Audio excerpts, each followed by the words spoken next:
Hello guys, welcome back to our YouTube channel. मैं आज आपके सामने लाई हूँ चैप्टर नंबर 2 11th बायोलॉजी के जो भी हाईलाइटेड वर्ड हैं, की टर्म्स या फिर कीवर्ड्स बोल सकते हैं, उनको मैं आज एक्सप्लेन करने जा रही हूँ। सबसे पहले है two kingdom classification. Two kingdom classification क्या होता है? इन लीनियस टाइम, लीनियस एक साइंटिस्ट थे, उनके टाइम पर two kingdom system of classification, उन्होंने जो है दो किंगडम सिस्टम ऑफ क्लासिफिकेशन दी थी। उसके अकॉर्डिंग जो भी लिविंग ऑर्गेनिजम्स हैं, जो भी अर्थ पे सर्वाइव करते हैं, उसने उसको कैटेगराइज कर दिया था दो कैटेगरी में, with Plantae and Animalia kingdoms was developed that include, उसी के अंदर जो है ऑल काइंड ऑफ यूकारियोट्स और प्रोकारियोट्स सभी उसी के अंदर इंक्लूड कर दिए थे।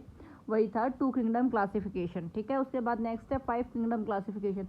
After the rejection of two kingdom classification, ये जो था कुछ टाइम के बाद कुछ ड्रॉबैक्स के कारण ये वाला जो है रिजेक्ट हो गया था। उसके बाद एक नया आया था जिसका नाम था 5 किंगडम क्लासिफिकेशन। उसकी डेफिनेशन हम क्या लिखेंगे? एक साइंटिस्ट थे अनदर R.H. विटकर, इन 1969 प्रपोज्ड ए 5 किंगडम क्लासिफिकेशन। उन्होंने एक 5 किंगडम क्लासिफिकेशन दोबारा से दिया था। इट इंक्लूड, इसके अंदर फिर और कैटेगराइज थी, सारे जो भी ऑर्गेनिज्म है उनको और अच्छे से डिवाइड किया था into 5 groups: Monera, Protista, Fungi, Plantae and Animalia. ठीक है, उसके बाद नेक्स्ट है हमारा eubacteria. Eu as you can see, eu का मीन्स होता है true bacteria. They are the true bacteria, ये ट्रू बैक्टीरिया होते हैं। And characteristics by the presence of a rigid cell wall, इनके चारों तरफ एक रिजिड वॉल सी जैसी प्रेजेंट होती है सेल, उसको ही यू बैक्टीरिया बोलते हैं। उसके बाद है साइनोबैक्टीरिया। साइनोबैक्टीरिया ये commonly known as blue green algae भी इनको बोलते हैं।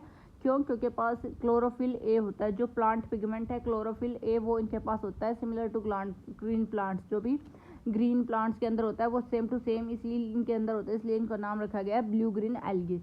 नेक्स्ट है फोटोसिंथेटिक ऑटोट्रोप्स। क्या होते हैं photosynthetic? As you can see, photosynthetic का मतलब होता है जो अपना खाना खुद बनाते हैं। वो फोटोसिंथेटिक मतलब लाइट का यूज करके, ऑटोट्रोप्स जो अपना खाना खुद बनाते हैं। द ऑर्गेनिज्म, वो organism which make their own food, जो अपना खाना खुद बनाते हैं यूजिंग सनलाइट, सनलाइट का यूज करके, they are known as photosynthetic autotrophs. ठीक है, उसके बाद नेक्स्ट हम अगले पेज पे देखते हैं। नेक्स्ट है हमारा हेट्रोसिस्ट। क्या होते हैं? कुछ ऐसे बैक्टीरिया होते हैं जो भी मतलब कुछ ऐसे ऑर्गेनिजम्स होते हैं जो फिक्स कर सकते हैं, जो भी हमारे एटमॉस्फेयर में जो भी नाइट्रोजन है उसको हम एक यूज़फुल नाइट्रोजन में कन्वर्ट कर देते हैं। और ये जो बैक्टीरिया जो काम करते हैं कन्वर्जन का, नाइट्रोजन की कन्वर्जन का, उनके पास एक स्पेशलाइज्ड सेल होती है जिसके द्वारा ये वो काम करते हैं। That is known as heterocyst. लिखेंगे कैसे? दिस ऑर्गेनिज्म को, जो ऑर्गेनिज्म होते हैं कैन फिक्स एटमॉस्फेरिक नाइट्रोजन को, ये फिक्स कर सकते हैं इन स्पेशलाइज्ड सेल्स है, जो इनके पास स्पेशलाइज्ड सेल है उनमें इनको ही बोलते हैं, कॉल्ड हेट्रोसिस्ट बोलते हैं। उसके बाद नेक्स्ट है कीमोसिंथेटिक ऑटोट्रोफिक। क्या होता है? Chemo as you can see नाम से हमें डिस्क्राइब होता है, कीमो का मीन्स केमिकल से जो ऑटोट्रोफिक अपना खाना बनाए, that is known as chemosynthetic autotrophic. Chemosynthetic autotroph लिखेंगे कैसे? बैक्टीरिया ये जो होते हैं ऑक्सीडाइज कर देते हैं वेरियस इनऑर्गेनिक सब्सटेंस, जो भी इनऑर्गेनिक सब्सटेंस हैं, जो भी मतलब जैसे ये केमिकल्स होते हैं, नाइट्रेट हो गया, नाइट्राइट्स, अमोनिया और सच ऐसे हैं, उनका यूज़ करके ये convert them into their food, मतलब यूजफुल सब्सटेंस में कन्वर्ट कर देते हैं, इसीलिए इनको क्या बोलते हैं? Chemosynthetic autotrophic. उसके बाद नेक्स्ट है हेट्रोट्रोफिक। बहुत बार आ चुका है, हमने प्लांट्स के केस में पढ़ा है, बस अब हेट्रोट्रोफिक बैक्टीरिया इस चैप्टर में। तो दे ऑब्टेन देयर न्यूट्रिशन, ये अपना खाना कह सकते हो या फिर न्यूट्रिशन कह सकते हो, ऑब्टेन करते हैं फ्रॉम अदर ऑर्गेनिज्म, दूसरे ऑर्गेनिज्म से। उसके बाद नेक्स्ट है हमारा माइकोप्लाज्मा। माइकोप्लाज्मा क्या होता है? ये दीज आर द ऑर्गेनिज्म, ये वो ऑर्गेनिज्म है that completely lacks a cell wall, जिनके चारों तरफ कोई सेल वॉल नहीं होती है। They are the smallest living organism known. इसका ये इंपॉर्टेंट है कि ये सबसे छोटे जो है लिविंग सेल्स हमारे जाने जाते हैं, कैन सर्वाइव विदाउट ऑक्सीजन, और ये बिना ऑक्सीजन के भी रह सकते हैं माइकोप्लाज्मा। उसके बाद है नेक्स्ट है हमारा प्रोटिस्टा। प्रोटिस्टा के अंदर ऑल सिंगल सेल, जो भी सिंगल सेल से बने हुए ऑर्गेनिज्म है वो ऑर्गेनिज्म, और यूकारियोट्स जिनकी सेल्स और सेल ऑर्गेनल अच्छे से वेल डिफाइन हो, are placed under this Protista, वो इस प्रोटिस्टा के अंदर आते हैं। But the boundaries of this kingdom are not well defined, लेकिन इसके और जो करेक्टरिस्टिक्स हैं भाई, और क्या क्या होना चाहिए जिसको हम प्रोटिस्टा के अंदर रख सकते हैं, वो अभी तक वेल डिफाइन नहीं है, अच्छे से डिस्क्राइब नहीं किया गया है। तो प्रोटिस्टा की एक इकलौती यही खासियत है कि प्रोटिस्टा के अंदर वो ऑर्गेनिज्म आते हैं जो सिंगल सेल्ड हो और यूकैरियोट्स हो। उसके बाद नेक्स्ट है हमारा सैप्रोफाइट्स क्या होते हैं? मोस्ट ऑर्गेनिज्म, जो ज़्यादातर ऑर्गेनिज्म होते हैं वो अब्जॉर्व कर लेते हैं सोल्यूबल ऑर्गेनिक मैटर, जो फ्रॉम डेड सब्सटेंस, जो भी गली सड़ी या जैसे पत्तियां होगी या फिर और कोई डेड ऑर्गेनिज्म है, उनसे अपना जो न्यूट्रिशन है वो अब्जॉर्व कर लेते हैं। And hence are called saprophytes, उनको सैप्रोफाइट्स बोलते हैं। या फिर ये बोल सकते हैं वो जो भी मतलब डिस्ट्रॉय या जो भी ख़राब चीज़ें हैं उन चीज़ों पे, डेड डिकेइंग चीज़ों पे अपना सर्वाइवल करते हैं, इन्हीं को सैप्रोफाइट्स बोलते हैं। उसके बाद है पैरासाइट भी दूसरे पे उस ऊपर वो डिपेंडेंट रहते हैं, लेकिन ये केस अलग है। सैप्रोफाइट्स अलग है, पैरासाइट मतलब क्या, दूसरे के उस पर अपना होस्ट की बॉडी में ये लिव रहते हैं, ठीक है। This organism depend on living organism, ये डिपेंड करते हैं लिविंग ऑर्गेनिजम्स पे, या फिर एनिमल भी हो सकता है। जैसे इसका एग्जाम्पल है कसकाटा, वो यहाँ लिखा नहीं हुआ है लेकिन वैसे मैं समझाने के लिए बता रही हूँ। इसका एग्जाम्पल है कसकाटा हिंदी में बोलते हैं इसको अमरबेल। ये दूसरे प्लांट पे सर्वाइव करती है फॉर ग्रोथ या फिर न्यूट्रिशन के लिए। और भी बहुत से एग्जाम्पल है पैरासाइट के, वो भी आप देख लेना। उसके बाद नेक्स्ट है सिम्बायोट्स क्या होते हैं? द ऑर्गेनिज्म, वो organism that live in association with other organism, जो दूसरे ऑर्गेनिज्म के साथ एसोसिएशन में रहे। एसोसिएशन का मतलब होता है उसके साथ जुड़ के ले, जैसे फंजाई, लाइकन्स कई बार रूट्स में मिलते हैं। तो ऐसे ऑर्गेनिज्म जो सिम्बायोसिस दिखाए, दो के साथ अपना एडजस्ट करके रहे, दैट इज कॉल्ड सिम्बायोट। उसके बाद नेक्स्ट है हमारा प्लाज्मोगेमी। क्या होता है प्लाज्मोगेमी? फ्यूजन ऑफ प्रोटोप्लाज्म समझते हो, जैसे साइटोप्लाज्म के अंदर जो एरिया होता है जिसमें ऐसे फ्लूइड टाइप प्रेजेंट होता है उसको प्रोटोप्लाज्म बोलते हैं। तो फ्यूजन ऑफ प्रोटोप्लाज्म का फ्यूज होना बिटवीन टू मोटाइल और नॉन मोटाइल गैमेट्स, दो मोटाइल चलने वाले भी या नॉन मोटाइल बिना चलने वाले गैमेट्स, उनका फ्यूजन के प्रोटोप्लाज्म का फ्यूजन होना इज नोन एज प्लाज्मोगेमी, ठीक है।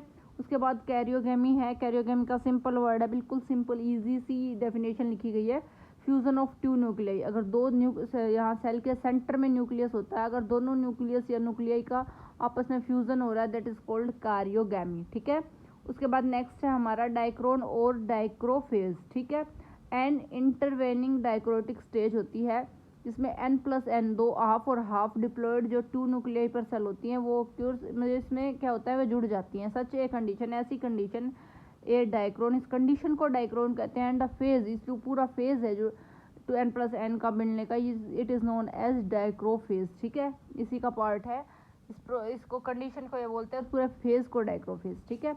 उसके बाद नेक्स्ट है हमारा वायरोइड्स क्या होते हैं? वायरोइड्स इसका ही टाइप है। इन 1971 में T O Diener discover a new infection agent, उन्होंने देखा कि एक नया डिस्कवर किया एक न्यू इन्फेक्शियस एजेंट, जो इन्फेक्शन फैलाता है वो agent, that was smaller than virus.